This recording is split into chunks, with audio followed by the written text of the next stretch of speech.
Oke, Assalamualaikum warahmatullahi wabarakatuh. Ketemu lagi dengan chapter System Requirement Analysis atau bisa dikatakan juga analisa kebutuhan dari sistem atau dari software. Nah, di sini kita akan bahas tentang bagaimana menganalisa sebuah kebutuhan dari software atau bisa juga dikatakan adalah sebuah requirement dari sebuah software. Nah, di sini kita akan bahas tentang definisi analisa requirement terlebih dahulu. Nah, di sini bisa dilihat kalau definisi analisa sebuah software itu adalah sebuah kegiatan untuk mereview software yang sudah berjalan atau juga mereview software atau kebutuhan software yang baru akan dibuat. Gitu ya. Jadi yang dimaksud dengan requirement di sini adalah sebuah spesifikasi dari software atau detail-detail dari software tersebut. Nah, biasanya kegiatan analisis sistem ini itu nanti dilakukan melihat kebutuhan apa saja yang akan dipenuhi atau yang harus dipenuhi terkait tentang software yang akan dibangun. Nah, seluruh proses analisis itu biasanya berjalan bersamaan dengan proses desain. Jadi ketika dilakukan analisa kebutuhan, maka proses desain juga akan dilakukan. Gitu ya, hampir dilakukan secara berbarengan. Nah, kegiatan ini itu akan dilakukan oleh seorang software analis atau seorang tim gitu ya, atau sebuah tim di mana software analis itu dia adalah seorang ahli atau spesialisasi yang mempelajari tentang masalah dan juga requirement spesifikasi dari sebuah software terkait tentang kebutuhan suatu organisasi. Jadi misalkan di dalam sebuah organisasi itu ada kebutuhan gitu atau ada sebuah masalah yang harus diselesaikan dengan membangun sebuah software. Nah, nanti akan dilakukan proses analisa requirement. Dicek dulu, dicari kebutuhan secara mendetail dari software itu seperti apa supaya nanti sesuai apa yang akan dibangun sesuai dengan apa yang dibutuhkan atau apa yang akan dikembangkan untuk menyelesaikan permasalahan bisnisnya tersebut. Nah, terus kemudian selanjutnya kita review lagi ya. Jadi ini mungkin pernah dibahas yaitu tentang software analis. Nah, di sini kita bisa melihat peran dari seorang analis software gitu ya. Dia di setiap divisi itu pasti akan dibutuhkan. Apalagi di divisinya sistem informasi atau divisinya information service gitu ya, divisi informatika lah. Nah, di sini di setiap divisi dari sebuah perusahaan, analis software itu diperlukan karena dia akan nanti menerjemahkan kebutuhan dari software yang akan dibangun. Misalkan bagian finance untuk menerjemahkan software tentang finance, maka dibutuhkan software analis dan juga di bagian-bagian yang lain. Nah, di sini juga kita bisa melihat peran ataupun posisi seorang analis gitu ya. Dia terkait dengan beberapa stakeholder atau beberapa apa namanya fasilitator yang lain gitu, misalkan dengan bagian user, dengan bagian database, dengan bagian desain atau dengan owner. Nah, itu dia saling terhubung, maka dia si sistem analis ini harus mempunyai pengetahuan atau mempunyai spesifikasi tertentu atau mempunyai kemampuan tertentu atau skill tertentu. Misalkan dia tahu tentang perkembangan teknologi, dia juga mempunyai pengalaman tentang pemrograman gitu ya. Terus juga mempunyai pengetahuan bisnis secara umum, punya keterampilan dalam memecahkan masalah secara umum. Terus bisa membangun komunikasi antar personal. Terus mudah beradaptasi, fleksibel dan juga punya karakter serta etika. Nah, kira-kira itu spesifikasi atau itu skill yang dibutuhkan untuk menjadi seorang sistem analis atau analis software. Nah, terus kemudian selanjutnya kita membahas tentang requirement analis. Nah, requirement analis ini terkait tentang bagaimana mencari spesifikasi atau detail, properti detail dari sebuah software. gitu ya. Nah, di sini ada istilah namanya requirement discovery, itu adalah sebuah proses yang digunakan dalam mengidentifikasi requirement software. Jadi untuk mencari spesifikasi atau detail dari sebuah software. Nah, di sini sistem requirement atau spesifikasi dari sebuah software itu adalah detail dari software itu sendiri. Nah, di sini ada beberapa jenis requirement atau beberapa jenis spesifikasi gitu ya dari sebuah software. Detail-detailnya atau spesifikasinya itu apa aja. Nah, di sini yang pertama ada yang namanya functional requirement. Nah, functional requirement ini itu terkait dengan kebutuhan dari fungsi dari si software tersebut. Misalkan sebuah software itu harus bisa mencetak report gitu, harus bisa mencetak laporan, terus juga bisa menampilkan grafik atau bisa juga dia memunculkan fitur chat atau segala macam. Nah, itu terkait dengan fungsional requirement. Nah, terus selanjutnya ada juga yang namanya development requirement. Development requirement ini itu terkait dengan kebutuhan alat, tools untuk mengembangkan si software ini. Nah, maka dibutuhkan tools apa aja, baik itu perangkat kerasnya maupun perangkat lunaknya. Misalkan dia butuh komputer khusus, butuh laptop dengan spesifikasi tertentu, butuh softwarenya Eclipse gitu misalkan, atau pakai StarUML untuk mendesain, atau database-nya pakai apa. Nah, itu masuk ke dalam kategori development requirement. Nah, terus selanjutnya ada juga yang namanya deployment requirement. Nah, deployment requirement ini terkait dengan lingkungan atau environment dari si software yang akan mau dibangun. Misalkan terkait dengan kebutuhan di mana software itu nanti akan disimpan. Misalkan dia disimpan di dalam server, terus kemudian servernya di hosting. Nah, itu masuk ke dalam kategori spesifikasi atau requirement deployment. Terus selanjutnya adalah performance requirement. Nah, ini terkait dengan performa dari softwarenya itu tadi. Nanti software yang akan dibangun kira-kira kecepatannya seberapa cepat, kapasitas database-nya, scalabilitasnya, berapa banyak orang yang bisa mengakses si software itu. Itu nanti masuk ke dalam kategori spesifikasi performance. Nah, terus selanjutnya ada juga namanya documentation requirement. Nah, ini dia terkait dengan kebutuhan dokumen apa saja yang akan ditampilkan atau dokumen apa saja yang akan dimunculkan, yang akan bisa dibuat oleh software yang akan mau dibangun, ataupun dokumen-dokumen penyerta dari pembangunan software tersebut. Misalkan ada dokumen teknis terkait perencanaan, terus juga kesepakatan, atau dokumen-dokumen yang yang memang dihasilkan dari software tersebut. Misalkan kayak user manual, terus juga cara pakai, dokumen pelatihan dan seterusnya. Nah, terus kemudian ada juga yang namanya support requirement. Nah, support requirement ini terkait dengan kebutuhan dukungan ataupun supporting ya.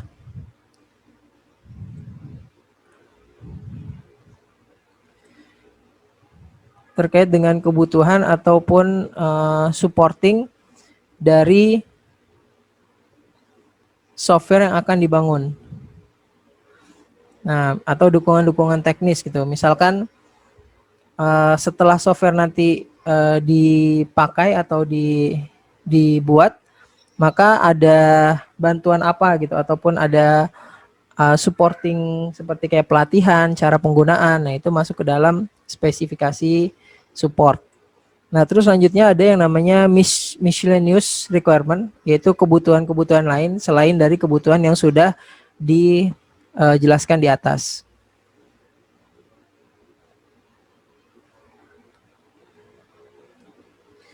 Terus selanjutnya dampak kesalahan penentuan requirement. Nah, ini kalau misalkan kita salah dalam menentukan spesifikasi dari sebuah software. Nah, dampaknya itu apa aja? Yang pertama, software yang akan dibangun itu mungkin akan menjadi over budget gitu ya. Yang tadinya mungkin sekian juta, karena kesalahan menentukan kebutuhan akhirnya harus dirombak lagi, dibuat ulang lagi. Akhirnya mengeluarkan biaya tambahan.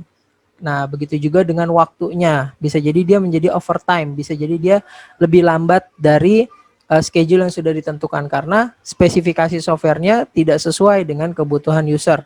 Terus bisa juga softwarenya nanti nggak dipakai gitu karena ya tidak sesuai, akhirnya ya tidak digunakan.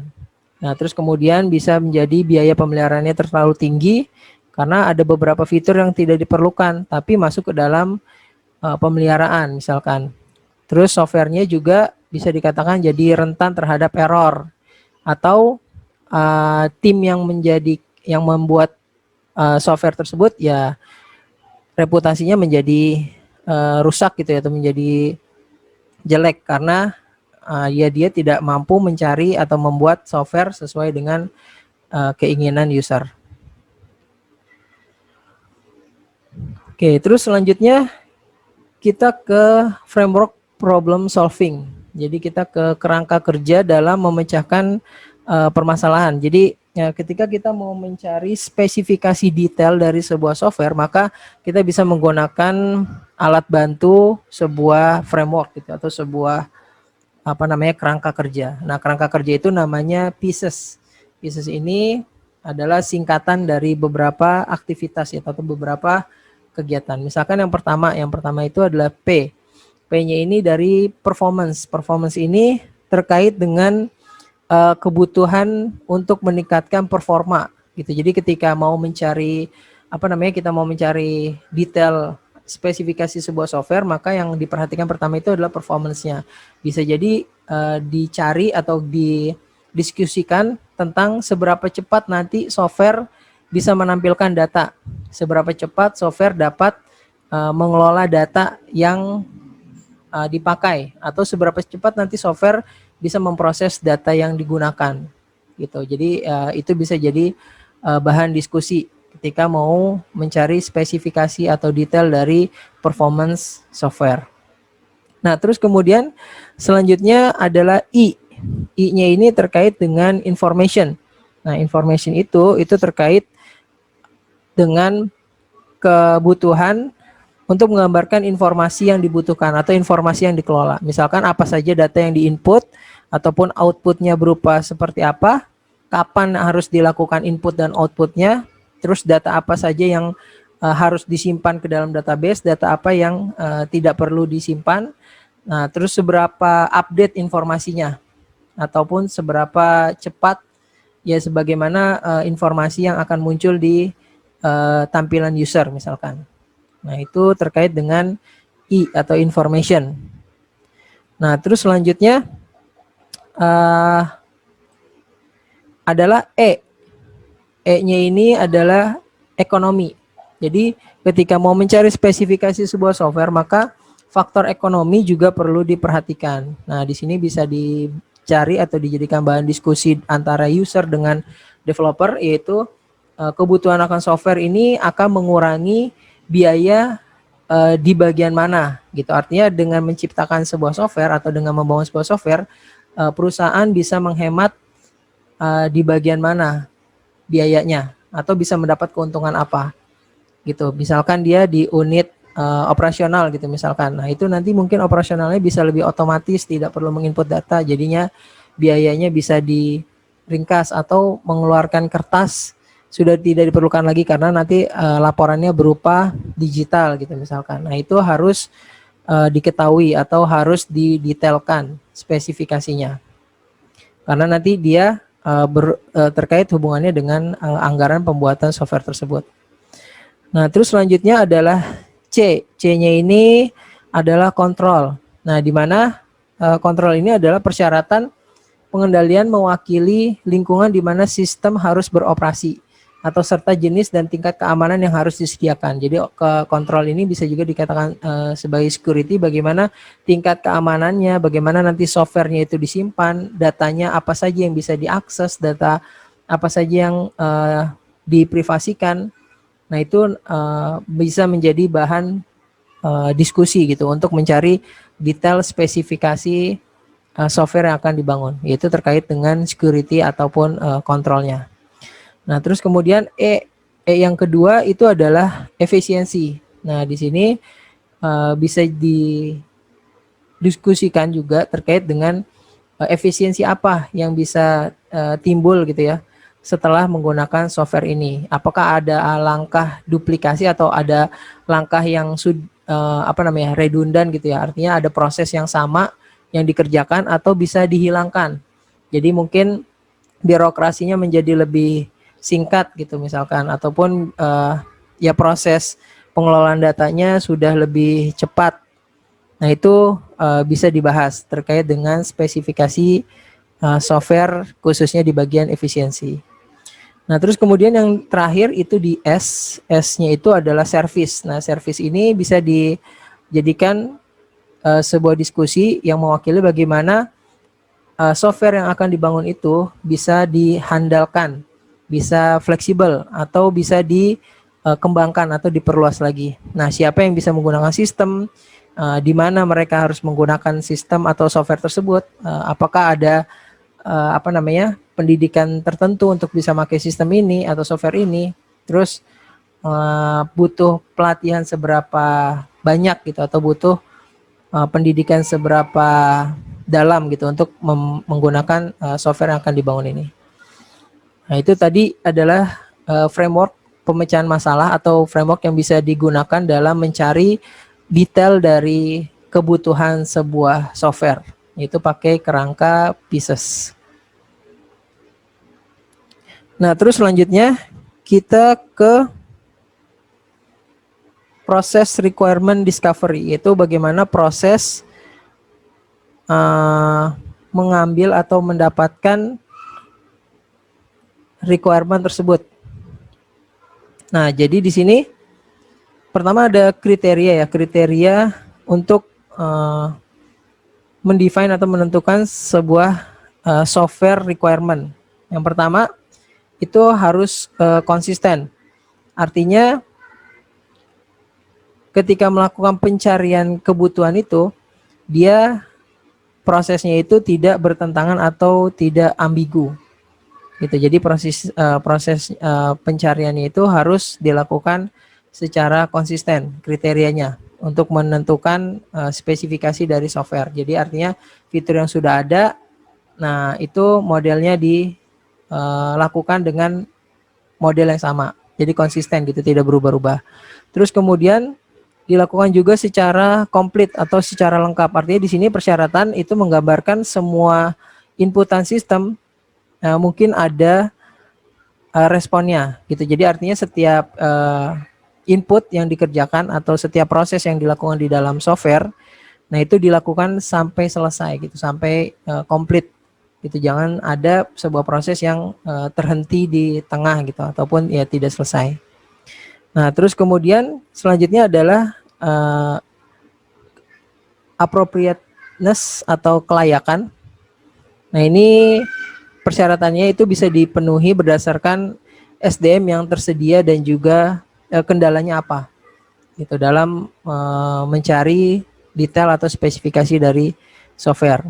Terus kemudian kriteria selanjutnya adalah required ataupun diperlukan. Artinya di sini persyaratan yang benar-benar dibutuhkan dan juga memenuhi tujuan dari software, syarat-syarat yang harus dicari gitu, yang harus dilengkapi. Terus kemudian juga akurat, artinya detailnya itu harus tepat sesuai dengan kebutuhan. Terus traceable ini artinya dia bisa dilacak ataupun bisa dipetakan fungsi dan juga fitur dari software tersebut. Nah terus kemudian yang terakhir adalah verified. Nah artinya di sini si requirement-nya tadi itu ditetapkan sehingga user dapat dibuktikan, atau maksudnya user ya sesuai dengan keinginannya dia, sesuai dengan kebutuhan dari user gitu ya. Jadi bisa diverifikasi ini fitur yang di request, ini hasilnya. Nah itu harus sama gitu atau harus sesuai. Nah, terus selanjutnya ada proses requirement discovery. Ini adalah proses bagaimana pencarian spesifikasi atau kebutuhan atau requirement dari sebuah software. Nah, di sini ada 4 poin. Ada problem discovery and analysis. Jadi dicari dulu masalah dan analisanya apa, kemudian requirement discovery, pencarian requirement-nya tadi, terus requirement management, pengaturan requirement, serta dokumentasi dan analisa requirement. Nah, yang pertama ini adalah problem discovery and analysis. Nah, problem discovery dan analysis itu bisa menggunakan tools yang namanya Ishikawa diagram, atau bisa juga dengan dikatakan sebuah fishbone ya, fish backbone untuk mencari detail dari kebutuhan sebuah software. Jadi Ishikawa diagram itu adalah alat grafis yang digunakan untuk mengidentifikasi, mengeksplor, dan menggambarkan masalah serta penyebabnya dan dampak dari masalah tersebut. Nah, hal ini sering disebut juga dengan diagram sebab akibat, atau bisa dikatakan juga dengan diagram fish backbone. Gitu ya. Jadi untuk mencari detailnya lagi, salah satu alatnya ya salah satu alat bantunya dengan menggunakan fish backbone ini untuk mencari sebenarnya fiturnya apa saja sih yang diperlukan sama si user itu, supaya software yang dibangun sesuai dengan kebutuhan si user. Nah, terus kemudian selanjutnya adalah requirement discovery. Nah, requirement discovery ini ada istilah yang namanya fact finding. Fact finding itu atau dikatakan juga sebagai pencarian fakta. Ini adalah proses secara formal menggunakan beberapa tahap gitu ya. Penelitian, pertemuan, wawancara, kuesioner, sampling, dan juga teknik yang lain untuk tujuannya itu collection information atau mengumpulkan informasi tentang masalah dari software, persyaratannya, terus preferensinya itu apa aja gitu. Jadi kadang kan misalkan ada sebuah perusahaan mau bikin software, nah biasanya dia cuman tahu tujuannya aja. Saya mau bikin software yang bisa meningkatkan keuntungan perusahaan saya gitu. Tapi detail-detailnya fitur-fiturnya itu nggak dijelaskan secara mendetail. Nah, disinilah tugas dari seorang analis software ya untuk mencari requirement tersebut, kebutuhannya tersebut, atau detail dari spesifikasi softwarenya tersebut.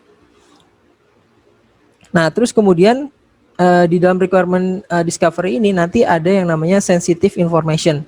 Artinya akan ditemukan beberapa informasi yang sensitif, yaitu terkait dengan rencana perusahaan misalkan. Ya pasti harus di-share gitu kan ke dalam developer, plan dari perusahaan ini tuh apa, karena nanti bisa jadi itu akan diakomodasi ke dalam sebuah software.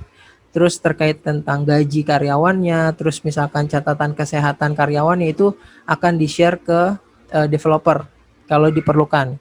Nah, itu akan terkait dengan informasi yang sensitif gitu antara perusahaan. Nah, di sini pihak developer juga harus mempunyai etika behavior gitu ya. Harus punya perilaku untuk tidak misuse information atau menyalahgunakan informasi tersebut. Dan harus ada komitmen untuk memprotek atau untuk melindungi informasi tersebut dari orang-orang yang akan menyalahgunakan informasi tersebut. Nah, terus selanjutnya fact finding. Jadi fact finding tadi mencari fakta itu ada 7 metodenya. Yang pertama itu ada model atau bisa dikatakan juga sampling dokumentasi yang ada, bentuk dan juga database-nya. Jadi artinya ketika kita mau mencari detail dari sebuah software, kita boleh mengeksplor perusahaannya tersebut yang akan membangun sebuah software. Nah, di sini kita bisa minta contoh dokumentasi yang mereka punya supaya nanti kita bisa terapkan ke dalam sistem atau ke dalam software. Bentuk database-nya, laporan-laporannya itu kita bisa minta ke perusahaan tersebut. Terus kita juga bisa melakukan penelitian dan juga kunjungan kunjungan lapangan gitu ya. Kunjungan ke tempat perusahaan tersebut, kita bisa melihat gitu ya, kita bisa bertanya. Nah, di sini dilakukan sebuah proses observasi atau dilakukan proses kuesioner, wawancara. Nah, terus kemudian kita juga bisa membangun sebuah prototype. Prototype itu ya kayak desain model awal supaya perusahaan tersebut ada gambaran dengan software yang akan mau kita bangun. Nah, bisa juga di akhir kita melakukan yang namanya GRP atau bisa dikatakan juga adalah join apa namanya? JRP itu kayak semacam rapat gitu ya, rapat secara bersama-sama gitu ya untuk menentukan secara detail apa yang dibutuhkan dari software yang akan dibangun. Nah, di sini kita bisa melihat yang pertama observasi dulu. Observasi ya tadi itu pengamatan secara langsung ke dalam sebuah perusahaan atau ke lapangan. Dia punya kelebihan bisa menganalisis atau menganalisis data dengan melihat langsung bagaimana sistem yang sudah ada itu berjalan, atau yang belum ada kita juga bisa melihat kinerja dari karyawannya. Terus kita juga bisa mampu menghasilkan gambaran lebih baik jika dibandingkan dengan teknik yang lainnya dengan menggunakan model observasi. Nah, kekurangannya ini akan membutuhkan waktu yang lama serta bisa jadi kita mengganggu pekerjaan orang yang sedang diamati, dan biasanya orang yang sedang diamati itu akan melakukan apa namanya ya kerjanya itu dilakukan tidak seperti biasanya gitu. Bisa jadi lebih rajin, bisa jadi dia ya enggan untuk men-share informasinya secara keseluruhan. Nah, terus kemudian ketika melakukan observasi, nah itu tahapan-tahapannya pertama ditentukan dulu objeknya. Jadi kita akan menentukan hal-hal apa saja yang akan diobservasi agar kegiatan observasi itu menghasilkan sesuai dengan yang diharapkan. Terus kita minta izin dulu, minta izin kepada pihak yang berwenang untuk divisi atau bagian yang akan diobservasi. Kemudian kita juga berusaha untuk menginformasikan kalau kita akan melakukan observasi di tempat tersebut.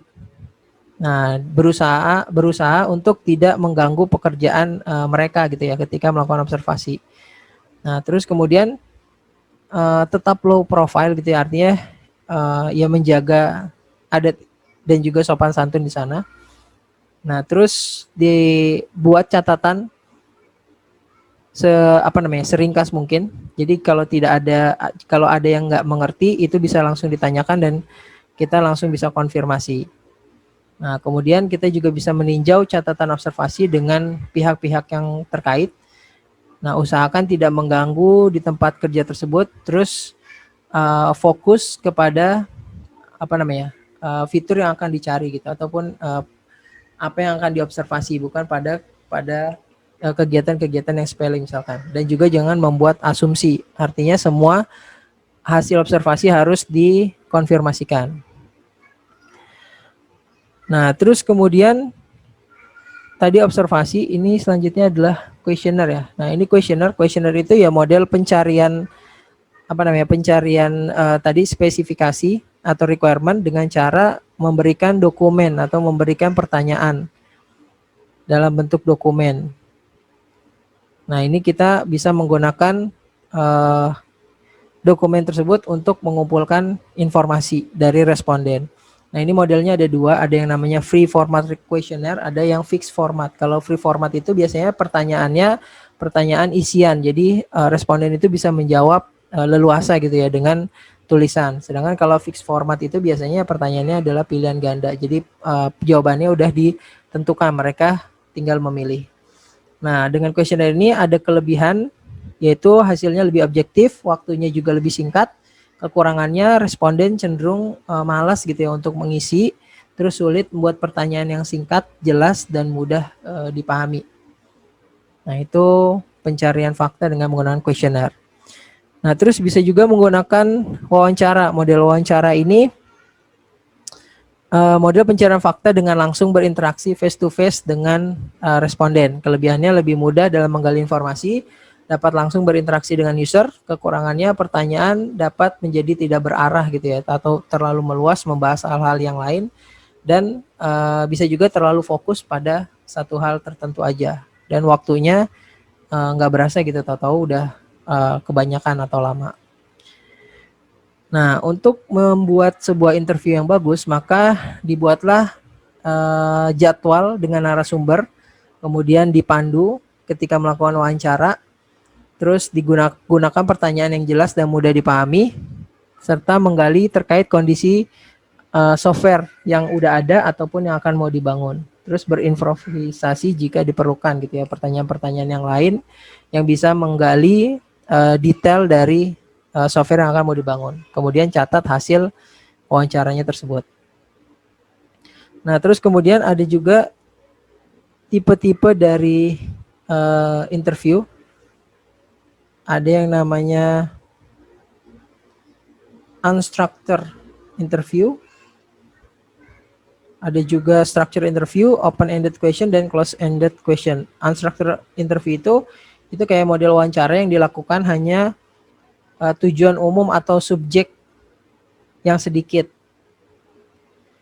Nah, sedangkan kalau structured interview itu sebuah wawancara di mana yang mewawancara itu memiliki beberapa spesifikasi pertanyaan gitu ya. Jadi ya kalau unstructured itu ya pertanyaannya itu nggak terstruktur, tapi kalau structured interview ya sudah disusun gitu, udah sudah ditentukan terlebih dahulu. Kalau unstructured ya pada saat itu aja yang muncul, nah itu yang ditanyakan. Terus open-ended question itu pertanyaan yang memungkinkan diwawancara untuk merespon dengan cara apapun. Sedangkan kalau close-ended itu pertanyaan yang membatasi jawaban secara pilihan ya, sama kayak yang tadi ya, yang sebelumnya. Ya kayak model questionnaire tadi. Ada yang free format questionnaire, ada yang fixed format question. Cuman ini modelnya dalam wawancara. Nah, terus kemudian communication with the user itu juga harus dijaga gitu ya. Kayak misalkan mengatur jarak. Terus kemudian mengatur intonasi gitu ya. Jadi ya bertanyanya itu secara teratur gitu, nggak terus-terusan tunggu dijawab dan segala macam. Nah, itu komunikasi dengan usernya itu juga harus dijaga. Terus ada juga body language dan juga proxemic. Body language itu ya cara kita berkomunikasi ya, kayak misalkan melihat matanya, terus juga gaya bahasa dari tubuhnya. Nah, itu diatur juga. Nah, kalau proxemic ini itu kayak hubungan antara manusia dengan ruang sekitar gitu ya, kayak misalkan jaga jarak dengan lawan bicaranya. Nah, terus kemudian JRP. JRP ini adalah Joint Requirement Planning. Joint Requirement Planning ini ya sebuah meeting gitu ya, sebuah pertemuan yang terstruktur untuk tujuan menganalisa dan mendefinisikan persyaratan atau requirement tadi. JRP adalah bagian dari pengembangan sistem yang lebih menyeluruh, melibatkan seluruh stakeholder. Nah, kelebihannya itu mempermudah proses pengumpulan informasi dan juga mempermudah pembuatan komitmen antar user. Jadi JRP ini seluruh stakeholder, seluruh orang-orang yang terkait dengan project pembangunan software itu dikumpulkan, kemudian diskusi secara langsung gitu. Jadi pihak developer butuhnya apa, itu langsung bertemu dengan ownernya, pimpinannya, dengan usernya, orang yang akan menggunakan, itu langsung dikomunikasikan di situ. Nah, di situ bisa langsung diajukan pertanyaan atau dibikin komitmen gitu. Nanti akan dibantu sama divisi yang ini segala macam, seperti itu. Oke. Nah, ini tadi terkait dengan 7 fact finding method. Nah, terus selanjutnya adalah requirement management. Nah, requirement management ini adalah proses pengelolaan perubahan kebutuhan ya. Jadi spesifikasi dari software yang sudah didapatkan, nah itu harus di manage gitu atau diatur. Bagaimana spesifikasi dari software-software itu bisa dikerjakan atau bisa disusun gitu ya. Nanti kan dapat detail dari kebutuhan software tersebut. Nah, itu harus di-manage atau harus diatur. Jangan ya bagaimana penjadwalannya gitu, bagaimana proses pengelolaannya. Nah, itu masuknya ke dalam requirement management. Nah, terus kemudian yang terakhir adalah documenting and analyzing requirement. Nah, di sini documenting and analyzing requirement itu adalah proses dokumentasi ya, proses dokumentasi dan juga penganalisaan ya requirement tadi. Jadi nanti di dalamnya ada documenting the draft requirement with various tool. Jadi biasanya kita melakukan dokumentasi draft dari spesifikasi softwarenya itu dengan menggunakan alat-alatnya itu bisa dalam bentuk UML ya, Unified Modeling Language gitu ya. Jadi yang kita udah dapat detail-detail spesifikasi softwarenya bisa jadi dituangkan dalam bentuk use case, misalkan dalam bentuk table diagram atau dalam bentuk activity diagram ya, pokoknya yang model UML yang sering digunakan gitu ya untuk menggambarkan bentuk atau alur dari sebuah proses software. Terus kemudian analyzing requirement to resolve problem. Nah, jadi di sini menganalisa kebutuhan tadi untuk menyelesaikan permasalahan. Nah, biasanya nanti jenis-jenis requirement-nya tadi ya seperti yang udah dijelaskan itu ada macam-macam modelnya. Nah, contohnya misalkan kayak requirement yang ambigu. Nah, itu nanti perlu dianalisa ulang. Ataupun misalkan ada requirement yang miss atau belum diakomodir, atau ada yang overlapping, atau ya misalkan fitur ini mau dibangun tapi ada fitur yang lain yang berbandingan dengan fitur yang sebelumnya. Nah, itu nanti harus dilakukan analyzing requirement to resolve problem. Terus kemudian formalizing requirement. Nah, ini terkait dengan requirement definition dokumen. Jadi bagaimana bentuk format dari laporan dari spesifikasi software yang akan mau dibangun. Nanti ada contohnya. Nah, terus selanjutnya adalah sampling of existing documentation form and file. Nah, ini proses pengumpulan sampel dari dokumen-dokumen yang ada gitu ya. Jadi kayak misalkan ya salah satu pencarian informasi juga dengan mengumpulkan dokumentasi atau form atau file dari perusahaan tersebut. Kita minta sampling contohnya.